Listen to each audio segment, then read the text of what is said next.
Assalamualaikum warahmatullahi wabarakatuh. Halo semuanya, perkenalkan nama saya Inan Azizah dengan NIM 210420335, jurusan Ilmu Administrasi Negara, Fakultas Ilmu Sosial, Universitas Negeri Padang. Baiklah, dalam video kali ini saya akan menjelaskan pemahaman saya tentang mata kuliah pengantar ilmu pemerintahan yang materinya yaitu perkembangan paradigma pemerintahan. Materi yang saya akan bahas yang mencakup poin-poinnya yaitu yang pertama perkembangan konsep atau paradigma dari government ke governance, yang kedua dynamic governance, yang ketiga sound governance, yang keempat democratic governance, dan yang kelima collaborative governance dan open government. Poin pembahasan yang pertama yaitu perkembangan konsep atau paradigma dari government ke governance. Secara umum, paradigma diartikan sebagai cara kita memandang sesuatu atau point of view, sudut pandang atau keyakinan atau belief, atau cara kita memahami dan menafsirkan suatu realita. Paradigma seperti peta atau konsep di kepala. Kita melihat atau memahami segala sesuatu sebagaimana yang seharusnya. Government merupakan sektor publik yang biasa kita sebut sebagai pemerintah yang memiliki tugas dalam menyelenggarakan pemerintahan, yaitu merumuskan kebijakan, pengimplementasian kebijakan, serta penyelenggaraan pelayanan publik. Di negara-negara berkembang seperti halnya di Indonesia, pada periode 1950-an hingga 1960-an, pemerintah disebut aktor utama dalam menjalankan pembangunan ekonomi yang memiliki kekuasaan dan wewenang yang besar dalam proses pembuatan kebijakan dan pengimplementasian kebijakan. Akan tetapi, konsep government atau pemerintah ini kemudian mengalami pergeseran pada tahun 1960-an. Pergeseran ini disebut sebagai paradigma governance atau pemerintahan. Pergeseran ini terjadi karena keterbatasan dari pemerintah yang tidak mampu memenuhi perubahan tatanan organisasi, tekanan sosial dan ekonomi, serta berkembangnya proses globalisasi. Governance adalah praktik penyelenggaraan kekuasaan dan kewenangan oleh pemerintah dalam pengelolaan urusan pemerintahan secara umum dan pembangunan ekonomi pada khususnya. Governance ini bisa dikatakan suatu konsep yang lebih luas, inovatif, dan memiliki jangkauan yang luas. Dikatakan demikian karena pemindahan wewenang juga bisa terjadi dalam tingkat governance, yakni internasional, regional 1, nasional, regional 2, dan lokal. Konsep inilah yang merupakan pembeda dari governance atau pemerintahan dengan government atau pemerintah. Peran pemerintah yang semula mendominasi ini sudah mulai berkembang dan masyarakat bisa terlihat dalam governance untuk saling berkolaborasi dalam penyelenggaraan pemerintahan. Poin yang kedua yaitu tentang dynamic governance. Dynamic governance menurut Neo dan Chen menjelaskan tata kelola yang dinamis mencapai relevansi dan efektivitas saat ini dan masa depan melalui kebijakan yang terus-menerus menyesuaikan diri dengan perubahan lingkungan.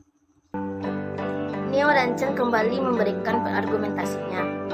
Bila institusi birokrasi pemerintah yang selama ini kita kenal dengan menghasilkan banyak sekali masalah, ditambah dengan peraturan yang rigid, struktur birokrasi yang besar, prosedur yang berbelit, hierarkis yang panjang, perilaku para pejabat yang korup, dan tidak mungkin institusi birokrasi pemerintahan akan berkembang secara dinamis. Sebagai contoh, ketika jabatan sudah diperjualbelikan, maka akan terjadi gelombang penyalahgunaan wewenang. Selanjutnya poin yang ketiga yaitu sound governance. Sound governance menurut Faradsman menjelaskan tata kelola yang baik terdiri dari beberapa komponen utama. Sebagai sistem yang dinamis, unsur-unsur komponen utama itu seperti proses, struktur, nilai pengetahuan, aturan, organisasi, manajemen, kebijakan, sektor, sektor swasta, globalisasi, akuntabilitas, dan transparansi. Berinteraksi secara dinamis satu sama lain, dan semua membentuk satu unit unik dengan membangun inklusivitas relasi politik antara negara atau pemerintah, civil society, dan sektor bisnis. Beroperasi dengan keragaman, kompleksitas, intensitas internal, tantangan eksternal, hambatan, dan peluang untuk menjaga agar sistem pemerintahan tetap fokus pada arah dan tindakan yang tujuan.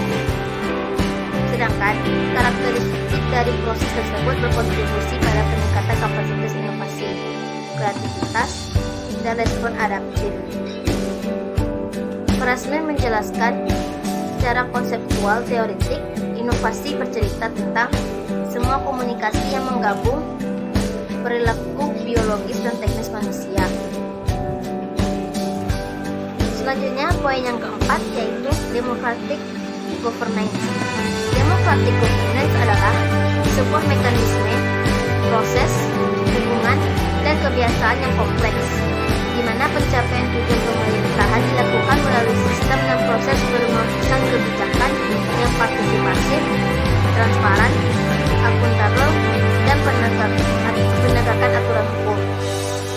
Democratic governance didefinisikan sebagai sebuah praktek kehidupan demokrasi modern yang diselenggarakan secara profesional dan fokus kepada governance. Artinya, perwujudan democratic governance tidak bisa dipisahkan dengan penerapan good governance. Democratic governance diartikan sebagai sebuah tata kelola pemerintahan yang memposisikan masyarakat sebagai subjek dari kebijakan atau keputusan yang dibuat, di mana para warga negara mempunyai hak atau otonomi yang cukup luas untuk mengelola sendiri persoalan publik secara sesuai dengan aturan dan prosedur yang telah disepakati. Selanjutnya, poin yang kelima atau yang terakhir yaitu kolaboratif governance dan open governance. Yang A, kolaboratif governance. Secara umum, para ahli mendefinisikan kolaboratif governance dalam beberapa makna yang ini utamanya sama, yakni adanya kolaborasi antara sektor publik dan non-publik atau private dalam penyelenggaraan pemerintahan atau governance. Ansel dan Gash mendefinisikan kolaboratif governance adalah serangkaian pengaturan di mana satu atau lebih lembaga publik yang melibatkan secara langsung stakeholder non-state di dalam proses pembuatan kebijakan yang bersifat formal, berorientasi konsensus dan deliberatif yang bertujuan untuk membuat atau mengimplementasikan kebijakan publik atau mengatur program atau aset.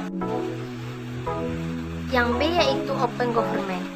Open government didefinisikan sebagai tindakan dari transparansi, partisipasi, dan kolaborasi. Di Indonesia, gerakan open government ini telah direspon oleh pemerintah dengan Undang-Undang Nomor 14 Tahun 2008 tentang Keterbukaan Informasi Publik. Bila melihat data yang dikeluarkan oleh Komisi Informasi Pusat, terdapat sengketa yang diajukan oleh individu dan kelompok masyarakat. Biasanya sengketa yang muncul disebabkan oleh tidak adanya transparansi data pemerintah yang semestinya dapat dikonsumsi oleh publik.